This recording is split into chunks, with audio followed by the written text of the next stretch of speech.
Boa tarde, eu sou Antônio Caetano e você está no Café nas Nuvens.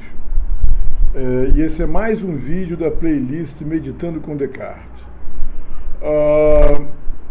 Corresponde ao capítulo 08, O Pedaço de Cera. A ideia de infinito como coisa real por fora. É o título, né? Mais uma vez, é um título que faz referência à tabacaria de Fernando Pessoa, né? E eu acredito que esse é o grande momento das meditações, ou pelo menos da maneira como eu interpretei as meditações nesse livro, Meditando com Descartes. Né? De qualquer maneira, o pedaço de cera é um dos momentos eternos da filosofia, um dos que esse texto, as meditações metafísicas, nos deixou. Quer dizer, que são vários momentos, várias figuras, o gênio maligno, sabe, a dúvida hiperbólica, tudo isso são o cogito, né? A ideia de infinito, como Descartes percebe, né? E agora, esse momento brilhante da literatura filosófica, da literatura do modo geral, né? Que é impressionante como é que uma coisa da observação de um fenômeno tão simples, tão delicado, né, descrito de uma maneira também tão precisa e sensível, nos duplos sentidos do termo, tem um alcance, uma dimensão, uma profundidade metafísica no contexto em que ela acontece. Então é uma coisa assim, excepcional, assim, é um momento belíssimo. Eu certamente, acho que vou ler aqui, é um trecho meio longo, vou tentar ler com o máximo de delicadeza, né? Mas o que nós temos nesse momento, né? Por que a ideia de infinito como coisa real por fora? Porque, bom, a gente sabe, né? Descartes emerge da escuridão para o cogito, né? Ao afirmar-se como um ser existente e pensante, ele se sente autorizado a, então,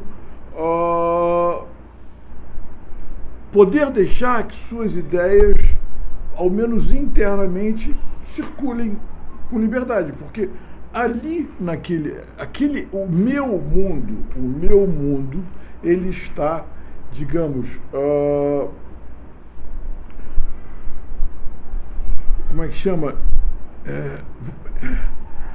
Impermeável à influência do gênio maligno. Quer dizer assim, enquanto que eu me mantiver no jardim das delícias solipsistas, eu não tenho grandes questões com esse tal gênio maligno, se é que ele exista ou não. A questão minha com o gênio maligno passa a ser, então, a questão das ideias que se referem ao mundo como coisa existente.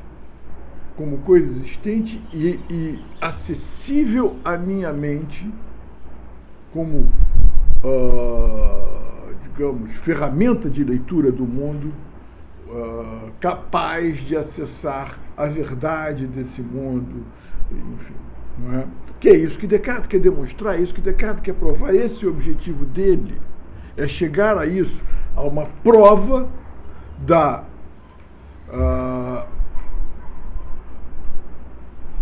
verdade, da relação de verdade entre a mente e o mundo. O poder da mente, do espírito humano de ler e entender o mundo.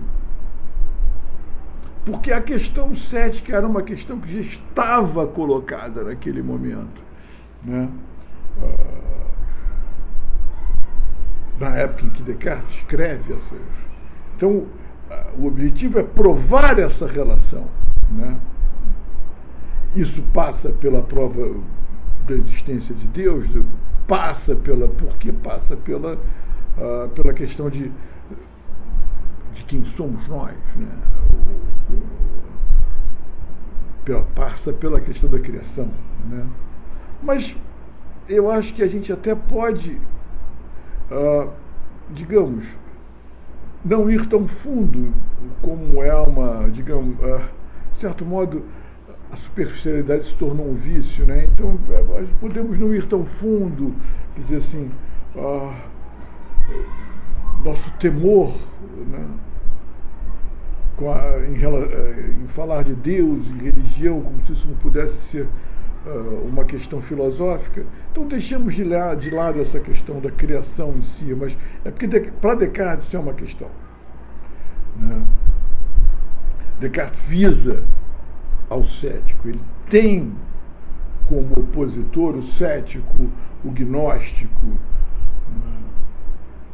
Que já começa a botar suas patinhas de fora, né? Quer dizer, nunca deixou, mas naquele momento especialmente, né? E daí em diante.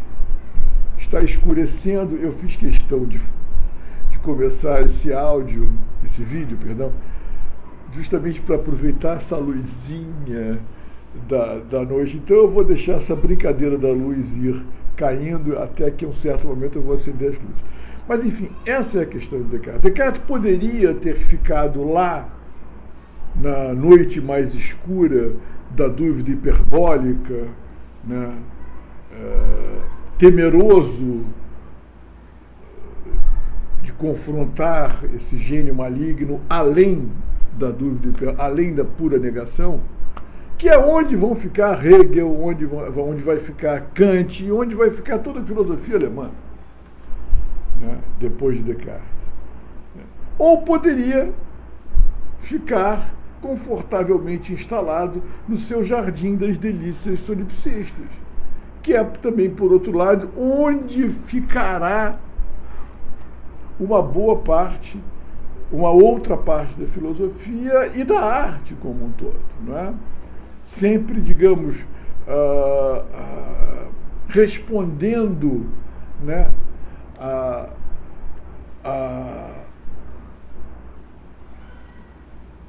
ao cético, né? Quer dizer assim, temeroso de contrariar o cético, o cinismo, etc, etc. Mas Descartes não quer isso. Descartes quer sair, Descartes quer chegar ao mundo, quer voltar ao mundo e quer provar que ele pode, sim, entender verdadeiramente o mundo, né?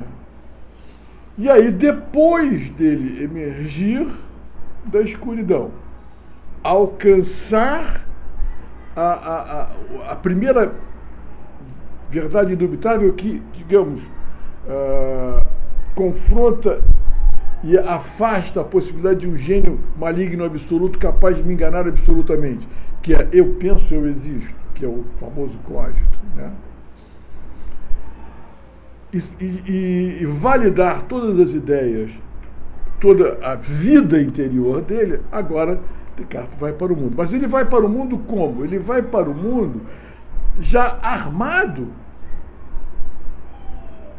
de 4 ferramentas, né? 3 ideias indubitavelmente verdadeiras. A ideia de zero, que ele extrai da ideia que ele é capaz de produzir de uma pura duração vazia de conteúdo, que é o zero, não é o nada, é o zero, que é algo que é potência de ser, né? É algo, mas ainda, ou melhor, existe, mas não é, digamos. Tira a ideia de ao menos eu sou, eu existo, o seu código é o e tira a ideia de infinito, que é um ato puro, tudo ao mesmo tempo agora, como diriam os titãs, não é? Absoluta simultaneidade, né? Então você tem ali a sucessão, o presente e o ato puro. pura potência, puro ato e esse ser que existe. 0, 1 e infinito. E você tem um critério de existência, que é a duração. Tudo que dura é. Então, você tem 4 ferramentas com as quais você já pode ingressar no mundo. E Descartes ingressa no mundo de volta. E é onde entra o pedaço de cera, esse momento absolutamente lindo da filosofia e da literatura. Estou achando lindo isso, eu vou escurecendo aqui, assim, né? Da filosofia e da literatura. Né? Então eu vou ler para vocês isso, porque eu acho que é a melhor maneira. Claro, como sempre eu digo, por favor, vão lá, leiam o meu texto, eu vou botar aqui e tal, tá? O link, etc, etc. Porque nem tudo que está escrito lá eu repito aqui e vice-versa, né? Senão não tem graça nenhuma, né? Então vamos lá, no momento em que Descartes, nas meditações, vou aqui ler esse trecho das meditações da terceira meditação, se não me engano. Tomemos, por exemplo, esta cera. Foi retirada faz pouco dos favos, ainda não perdeu todo o sabor do mel, retém um pouco do aroma das flores de onde a recolheram. Sua cor, figura, tamanho são manifestos. É dura, fria, é fácil tocá-la e, golpeada com os dedos, produz um certo som. Está nela presente tudo o que parece exigido para que o conhecimento de um corpo seja distinto. Mas eis que, enquanto falo, ela é levada para perto do fogo. O que restava de sabor se desvanece. O aroma se dissipa, a cor muda, desfaz-se a figura, o tamanho aumenta, torna-se líquida, fica quente, pode apenas ser tocada e, se a golpeio, já não produz nenhum som. A mesma cera ainda remanesce? Deve-se confessar que remanesce. Ninguém o nega, ninguém pensa de outra maneira. Que havia nela, portanto, que era compreendido tão distintamente? Nada, por certo, do que eu atingia pelos sentidos, pois tudo o que caía sob o gosto, ou o olfato, ou a vista, ou o tato, ou o ouvido, já se modificou, e a cera permanece.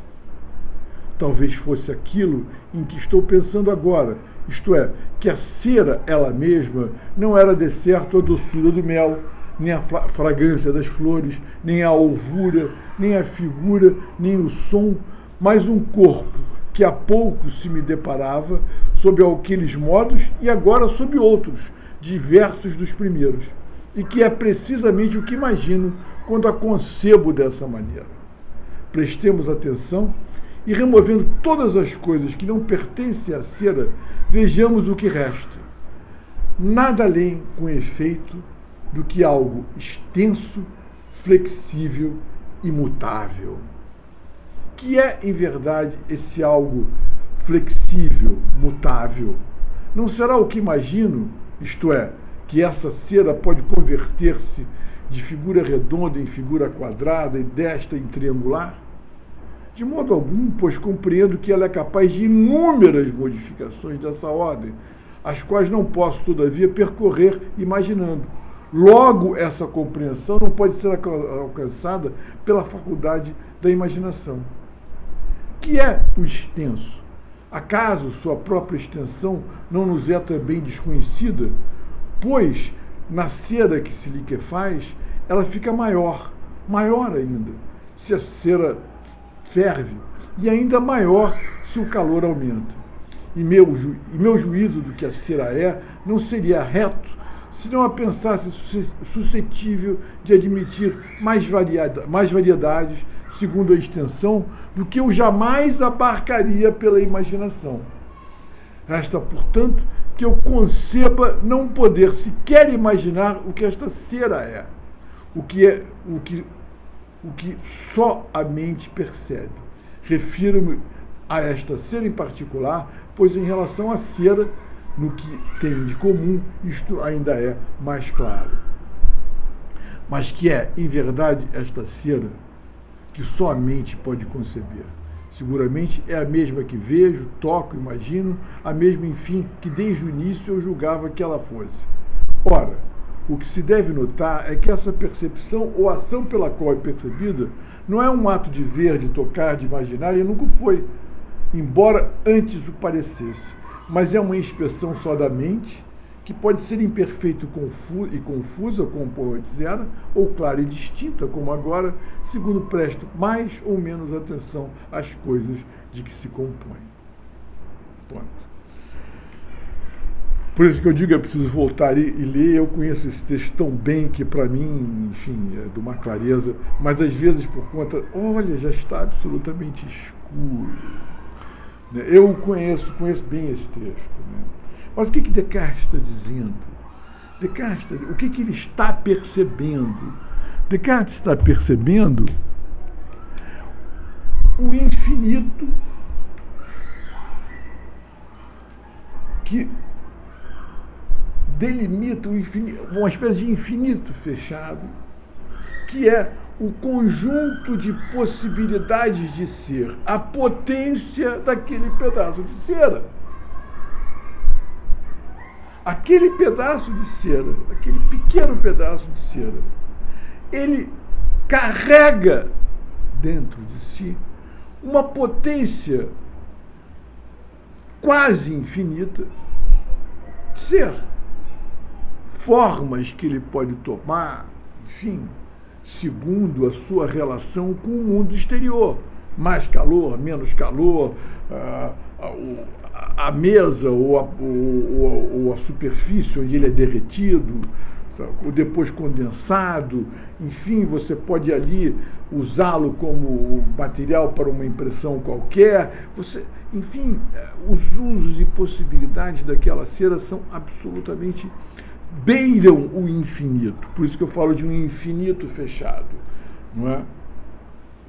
E aquilo está ali. E é essa percepção dessa potência de ser que está como que a condição de possibilidade daquela cera que me aparece como tal, é isso que eu percebo. Ou seja, aquela ideia de infinito que eu achei lá entre as minhas ideias, enquanto que eu estava no meu jardinzinho solipsista ali fechado dentro de mim, aquela ideia de infinito que não pode ter sido produzida por mim, porque o infinito é de outro grau do finito. O infinito não é uma mera oposição ao finito, ele é outro grau de ser. Quer dizer, é como se o finito fosse da ordem da sucessão, da duração, e o infinito fosse da ordem da eternidade, do que não tem começo nem fim. Não é? E ali está, ali, na própria coisa, como condição dela, o infinito. E se isso vale para um pedaço de cera, vale para mim, vale para tudo mais. Então é como se Descartes mostrasse para nós, eis aí a potência de que fala Aristóteles. Eis aí a potência como condição de possibilidade da existência. E o que isso implica? Isso implica que todo ser, toda a criação é livre, ao contrário do que dizem uns bobalhões por aí afora. Que diz assim, a liberdade é a condição de possibilidade de existência da criação. O que implica também, ao contrário do que dizem outros bobalhões de outro lado, que Deus é absolutamente livre. E que eu, por consequência, sou também livre. Absolutamente livre. E não só eu, a gata, a cera, tudo mais. Quer dizer assim, evidentemente que você pode até dizer, essa liberdade é condição, é consequência, desculpe, da minha contingência, pelo simples fato de eu não ser causa de mim. Eu não nasci porque quis e não morrerei quando quiser. Não é? ou seja, eu não sou causa de mim, não sou eu que me crio, não sou eu que me conservo, não é? Isso é a característica de toda criatura, ou seja, aquele ente que não é causa de si, e de todo ente que também, portanto, é finito. Então, essa finitude, quer dizer assim, ela está ligada, quer dizer, essa liberdade está ligada a essa minha contingência, né? Porque, na verdade, só Deus pode ser livre e necessário. Deus tem de existir e, ao mesmo tempo, é livre, né? Quer dizer, alguma coisa que neste mundo tivesse de existir não é livre. Quer dizer, é a ideia de lei universal. Aquilo que sempre, dadas aquelas condições, aquilo sempre acontecerá. Essa lei universal, ela é absolutamente necessária. Então, tudo que é absolutamente necessário não é livre. Mas aí você dirá, então, será que é possível a existência de leis universais? Essa é uma questão. E eu responderei a ela imediatamente. Eu digo que não. Quer dizer, a ideia de lei universal, etc, etc, etc, que é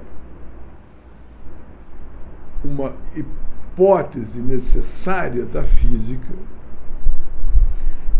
e, por outro lado, e da física e da ciência do modo geral, a gente tem que trabalhar supondo essa ideia, né? Agora, se a gente for pensar sobre o estrito ponto de vista metafísico, a gente pode chegar à seguinte conclusão. Quando lá nos primórdios do pensamento, da ciência e tal, a gente não tinha a exata noção do tamanho dessa criação, do tamanho desse cosmos, não é? Então, é muito melhor a gente pensar, é mais modesto, e aí eu acho que entra Hume, não é? É mais modesto, é mais prudente a gente imaginar que talvez a natureza trabalhe não com leis, mas com padrões. Dadas certas circunstâncias, a tendência é que a natureza repita certos comportamentos. Dadas certas condições, teremos dados resultados. Sempre até o dia que, por acaso, essas condições mudarem a ponto de esse padrão ter que mudar também. Entende? Quer dizer assim, tira-se o peso da ideia de uma... Porque quando você vem com esse peso do determinismo, você cai naquilo que os bobalhões caem, de um mundo absolutamente determinado, onde a vontade não há mais liberdade, não há mais vontade livre, não há mais livre-arbítrio. Haveria, sim, um mundo de leis universais, super rígidas, que nós não seríamos nem capazes de alcançar. Você veja que loucura. Então, quer dizer assim, no fundo, o hiperdeterminismo, esse hiperracionalismo, acaba virando um irracionalismo. Quer dizer assim, não vamos entrar por esse caminho. Quer dizer, vamos, como Descartes, pela simples observação ali de um pedaço de cera derretendo sob o calor de uma vela, concluir aquilo que já tinha sido, digamos, apontado lá atrás por Aristóteles. Que, na verdade, quer dizer assim, todas as coisas estão como que mergulhadas, carregam desde sempre consigo um campo de possibilidades de existência, um campo de possibilidades de ser, para que ela possa livremente dialogar com o mundo ao redor. E é esse diálogo que define o ser. Por isso é que é estúpido falar em coisa em si, como quer Kant. A questão da coisa em si é uma questão falsa. Não há coisa em si. A coisa em si é um cadáver. Você quer ver aquela coisa em si, vai lá para as capelas do São João Batista. Entende? Está cheio de coisa em si lá. E assim mesmo ali dentro a vida continua trabalhando, né? Naqueles cadáveres, etc, etc. Né?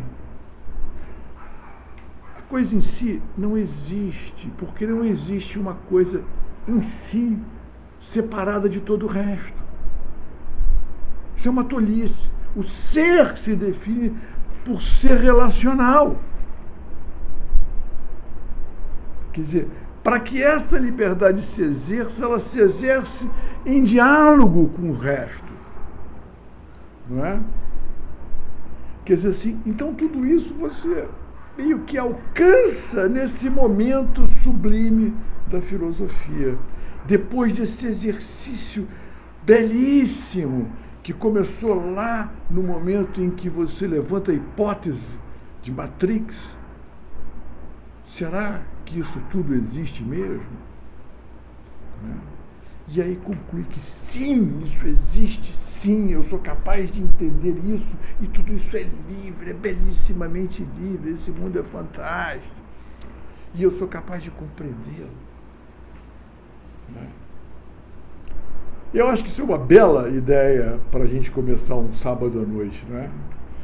Então eu acho que a gente pode encerrar por aqui, não é? Eu espero que eu tenha conseguido transmitir a beleza desse momento da filosofia. Gostaria muito, repito, que vocês fossem lá ler.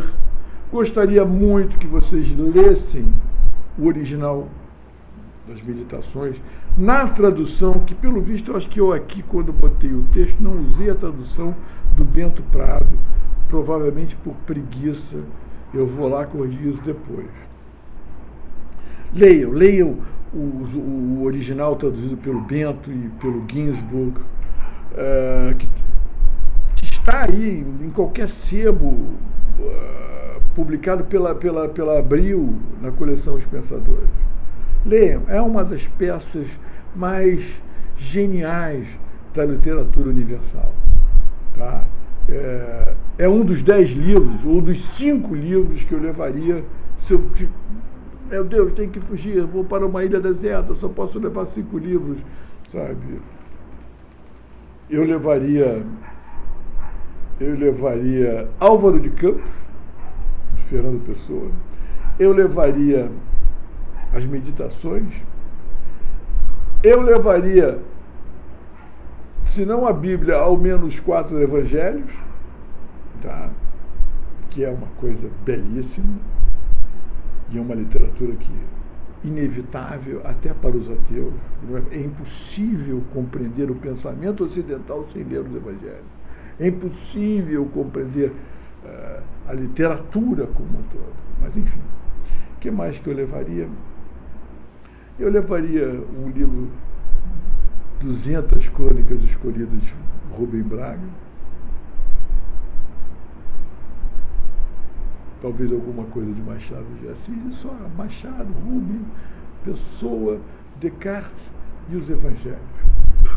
Não preciso de mais nada, mais nada, mais nada, mais nada. E ainda vou chegar lá, viu? Estou aqui extrapolando um pouco.